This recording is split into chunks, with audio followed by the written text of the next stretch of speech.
Hello gin lovers and welcome back to No Nonsense Gin Reviews with me, Bobby Freeman. Now then, I did have a gin to review for you today, but I can't seem to find the bloody thing. I put it down here. I don't know if it's got...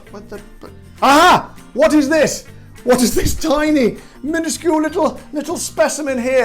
I'll have to hold it right close to the camera. Here we go. This, my friends, is Sipsmith Orange and Cacao gin, or cacao gin. I'm not sure how you pronounce it. Now then, you're asking yourselves, why have I got such a teeny tiny little bottle? And the reason is because the lovely... I sound a bit ungrateful because... the very nice people at Sipsmith have sent me this for free. However, they didn't trust me enough to send a full-size bottle, so they sent this little one. But thank you very much, Sipsmith. I do appreciate it greatly. However, don't think you're going to get a free ride just because you sent it to me for free, okay? I am always honest with my viewers, but I must say that Sipsmith have a 100% success record with me so far. But so did Beefeater until they brought out the... where is it? Oh yes, their old blood orange one over there. Didn't like it. Not very good. So who knows? Let's hope Sipsmith don't do the same. But I do like the sound of this one because this is extremely original. I've never ever encountered a gin which has got cocoa in it, or chocolate. I think it's more cocoa than chocolate, but it's essentially the same thing, isn't it? So this is going to be it's a real different one today. So let's have a quick look at what they actually say on the Sipsmith website about it. They say, it's zesty, it's chocolatey, and it's unmistakable junipery. Now that's very interesting. And that's actually very important, the fact they say it's still very junipery, because a lot of these gins that try and go out there for the more sort of interesting and new and adventurous flavours often forget that a gin needs to have juniper in there, but for it to be gin. So I'm glad that they put that in there. Some of these fruity ones and weirder ones, they just become kind of something else. I mean, they can be very nice, but they kind of become not gin anymore. So that's very good. I love that. I'm not surprised because Sipsmiths obviously know exactly what they're doing. Citrus gins have been around for centuries, but this modern take is also inspired by the popular flavour combination of chocolate and orange.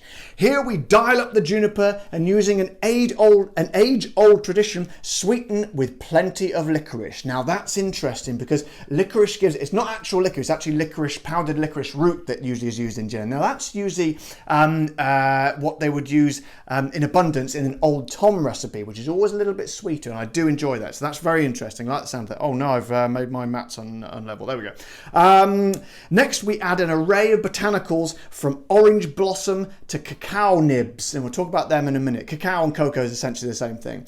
Before resting the gin on fresh orange zest for a wonderfully complex citrus gin. Now then, we talk about cacao or cocoa nibs now.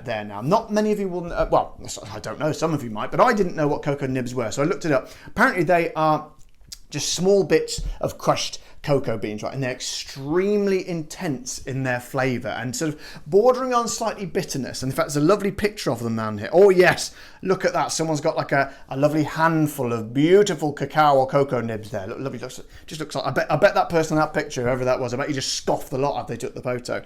But I don't know that for sure. Anyway, let's have a little smell of the fellows, shall we, to start off with. So take the little top off. Let's get it up the old snitcher. It's not that's a word that doesn't get used as often as it should do anymore. Snitchy, you don't hear it anymore. More popular in the 80s maybe. Anyway, we'll come back to that burning issue on another day. Now then, oh, it's a small bottle. I'm going to have to take a bigger sniff than usual. Hang on, I have to do one of these. Oh, blimey, yeah, that did the trick. Oh, that is an assault on the nasal senses, but a very, very welcome assault. I believe you may... Oh, so okay, no surprises in that it smells orange and zesty, as you would expect, because don't forget there's a lot of orange gins on the market at the moment. So, but this one is obviously separating itself from those by the addition of chocolate, and you get that straight away. It's not hugely abundant, but it's definitely there. Let me have a little. Yeah, it gives it kind of an earthy, a bassy sort of sense to it, which it's very, very interesting. I love the fact that they've done this. It's brilliant. Anyway, let's stop sniffing. You know I don't like to sniff too long. So let's get the little fellow in the glass. Oh, it's a clean pour today because it's just a small, accurate bottle. I like that. Very good. That's enough. Right then, tonic. Here we go. In the glass. Probably a little bit strong, but you know what? I'm feeling brave. I'm going to go for it today. So then, here we go. So here we go. This is Sipsmith. Your reputation is quite literally on the line here. Let's hope they can do it, eh? Right. Sipsmith Orange and Cacao. Cheers. Oh my god. Right, hang on. Just before I get it in the... I just have to tell you. There is that tonic. Oh my god, I'm lost for words again. The tonic has released a lot more of that cocoa-y sort of aromas, just as it's literally filling the glass now. So I just wanted to let you know before I put it in there. Anyway, here we go. Right.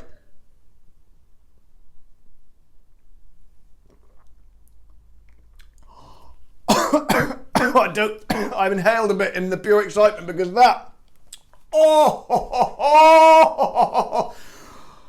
Holy macaroni. I've never said that before in my life. It's like the original Adam West Batman. That is... Oh, it's bloody gorgeous. There's no other word for it. It is bloody gorgeous. If you don't use that word, I think that's a very British word, bloody. I suggest you employ it because you will need that word when you try this gin. Let me have another go. Hang on. Oh, do you know what? I kind of knew Sipsmiths were going to be... I was a little bit worried, as I say, because Beefeater messed it up with the blood orange, but I was a little bit worried they might have gone to something a little bit too adventurous, might have overplayed the hand a little bit, but I tell you what, that is delicious. The flavours in that, they are so beautifully balanced, but the thing is, lots of gins have good balanced flavours, but they were very, very adventurous flavours for a gin, chocolate and orange. I say I've never heard of it before, cocoa and orange, essentially. It's got that lovely... The oranginess in it is beautifully sharp and a tiny bit bitter. It's on the cusp of it's bitter, but without going just at the point where it would go over too much into unpleasant bitterness. It is a pleasant bitterness. And the cocoa in there, wow, it's difficult to imagine cocoa in what is a refreshing summery drink with ice, Sounds it's more sort of a wintry sort of indulgence, like a dessert, isn't it? But it just works. It's more sort of a cloudy sort of dusty cocoa-iness rather than a chocolate, I would say. It's definitely a cocoa, like that smell you get in the cocoa powder. They put that into the taste as well. And they work beautifully. Do you know what I think it actually reminds me of? I don't think they have these in other countries. Well, I don't know. We have these cookies, or biscuits as we call them, in this country called Jaffa cakes. Now, technically they are little cakes, but they're about that big. But they have like sort of a cakey base and then dark chocolate and then a bit of orange marmalade jam in there. And they were my favourite things growing up. And I still enjoy them now, to be honest. I don't know if you have them anywhere else, but if you do, if you can imagine, it's like a fuse of gin and Jaffa cakes. I tell you what, that just makes me extremely happy just to say that phrase. This is wonderful. I as you know, I try a lot of gins. You can see them all around me here. I've tried every single one of them. But this just shows the intelligence and the skill and the confidence of Sipsmith, right? They know that the gin market is saturated. It is saturated. There are thousands of gins available now. Literally, they're all huddled together on the market and they're losing space like this. And Sipsmith are thinking, bloody hell, we're getting closed in here, So they went out there and thought, what do we need to do about this? What do we need to do? We need to go out there and make something different, make something that makes us stand out from the crowd. And how brave to not only have they done that, they've done it bloody brilliantly. They have nailed it. They have hit the nail on the head. It's bloody gorgeous. And you know what is a shame? You don't actually see you don't see this gin very often. I haven't seen it on the shelves in the supermarket particularly.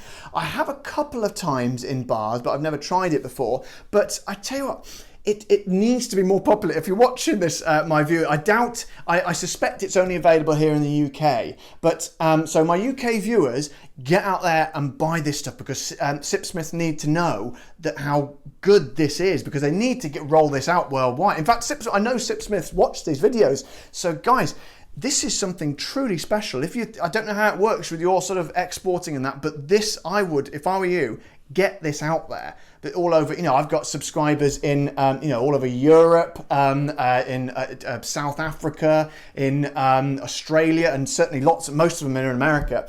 They need to get hold of some of this, Sipsmiths. This is a unique and beautiful gin. It's out there with new and unique flavours, but it is still, most importantly, a gin as well. So God damn it, Sipsmith, keep up the bloody good work, because that is a little tiny stroke of genius. Now then, I went on a bit there, so I'll just quickly talk about the price. Price is excellent, £25, $30, well under my bracket, as you know. Yeah, it's not the cheapest gin, but I tell you what, it is one of the best gin, and I would expect to pay that sort of price to get something really, really good. I'm all too happy to pay that every day of the week. So guys, thanks very much for watching. It's been an extraordinary video today. I hope you've enjoyed watching it. I've thoroughly enjoyed making it. This is in fact, you know what I'm going to do? I don't do this very often on No Nonsense Gin Reviews. I'm going to down the bloody thing. Here we go. Oh God damn it, that is gorgeous. A testament to how wonderful this gin is, and you need to get it in your life. So, as always, don't forget to subscribe so you don't miss any more videos, and like the video if you liked it, and leave some nice comments below, or some not nice comments if you like. They're all gratefully received, and I respond to every single one of them. I have a wonderful little community of people now. In fact, it's 22nd of August 2019, and I've just hit my 400 subscribe mark. So thank you so much for everyone for supporting me, and your lovely comments which you have below. It's lovely to hear, you know, sort of how you guys, if you guys are enjoying the videos. I really, really appreciate it. So I will see you all next time, and I'll be Bobby Freeman on No Nonsense Gin Reviews. Thank you very much. Bye bye.